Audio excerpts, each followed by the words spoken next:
Right, listen up. I've got 3 massive stories out of paradise today, and trust me, the last one is the one you need to hear. We're talking Champions League, humiliation, Sutton letting rip, questions about who's really running the club, and a bombshell that could change everything for Brendan Rodgers. Stick with me right to the end. Hit that subscribe button so we can smash our 500 subscriber target and get this Celtic news to every fan around the world. Let's smash this together. Every single sub counts. Hit that button and be part of the Celtic family. Let's show the blue side who really runs Glasgow. Mate, that one against Kairat was a sore yin, eh? Champions League nights are meant to be about magic under the lights at Paradise, but instead, we ended up trudging through 90 minutes of pure frustration. Chris Sutton didn't even need to watch the whole thing to sum it up perfectly. He's up there flying back to Stansted, firing off tweets, and still managing to capture exactly what every Celtic fan was feeling. That first half, brutal. One lonely shot on target. Honestly, I've seen more creativity at 5-a-sides in Glasgow Green on a Tuesday night. James Forrest had that wee glimmer with the header, but apart from that, it was flat, leggy, and toothless. Sutton called it no link-up, no quality, and he was bang on then. Penalties, the moment you need your boys to stand tall. Instead, Maeda, Ida, and wee Luke McCowan all bottled it, and by the time Sutton's plane touched down, it was all over. His gamble didn't pay off line spot on. The club rolled the dice by failing to invest properly, and it backfired big time. And here's the thing, pal, the board keeps churning out jerseys, retro tops, limited edition scarves, you name it, all asking for your hard-earned money. But when it comes to strengthening the squad properly for Europe, suddenly the wallet snaps shut tighter than a Rangers fan when you ask them about 10 in a row. Here's what I want to ask you, though.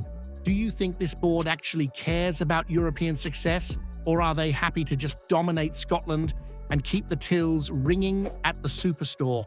Hit that subscribe button, lads. Let's GI it loldy till we hit 500 mad Celtic dafts. Here we go again, eh? Another European collapse, another inquest, and once more, it's the Celtic board. Right at the heart of it, you watch that shambles against Kairat and you can't help but feel like it was years in the making.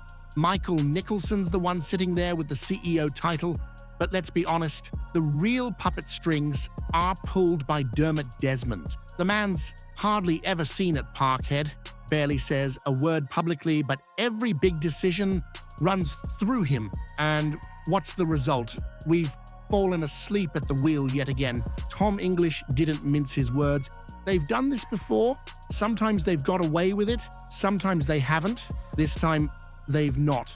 And Aidan McGeady hit the nail on the head too. It's all about preparation. Fail to prepare, prepare to fail. That's exactly what this board have done. Instead of backing Brendan properly after nearly knocking Bayern Munich out last season, they dithered, dragged their feet in the market, and now we're staring at Thursday nights instead of the Champions League anthem at Paradise. And what really grates, Kairat Almaty are celebrating their first ever Champions League qualification. Good on them, but this is Celtic we're talking about. The club that should be dominating nights like this, not getting dumped out on penalties like some Diddy outfit. Meanwhile, the board will still smile as the tills keep ringing from strips, scarves, and retro rehashes. But here's the real kicker, and it's the question I need to put to you. Is Dermot Desmond's stranglehold on Celtic the biggest thing holding this club back in Europe? Because if he's calling the shots from the shadows, can you honestly see us ever competing properly on the big stage? Hit that subscribe button. Lads, let's guy it loudy till we hit 500 mad Celtic dafts. What a disaster in Kazakhstan, eh? 210 minutes of absolute torture, no goals, and then 3 missed penalties to chuck away 40 million quid. That's the Champions League jackpot gone, and now it feels like everyone and their grannies taking a swing at Celtic. Martin O'Neill's right.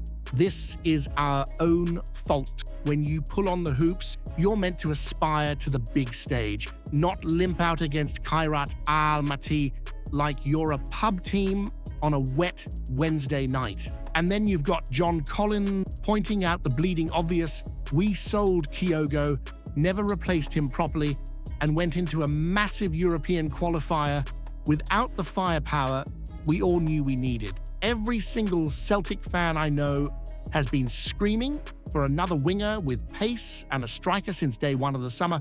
But the board, they were too busy flogging retro shirts.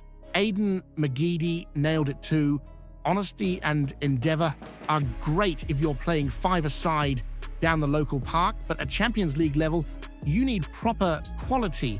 That's what separates the real contenders from the pretenders. Instead, we got honest players who couldn't break down a defense if their lives depended on it. And Alan Brazil didn't hold back either, said it was probably the worst two-legged tie he's ever seen from Celtic. Honestly, hard to argue. He even reckons something's up with Maeda. Maybe he wants out. And let's face it, the boy looked miles off it. Then you've got Gabby Agbonlahor calling us a selling club. And as much as I hate agreeing with him, where's the lie?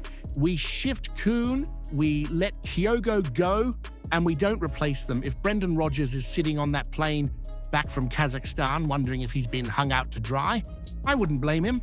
Look, penalties are a lottery, but Petrov's bang on. We shouldn't have been in that position in the first place. You can't keep dining out on past success.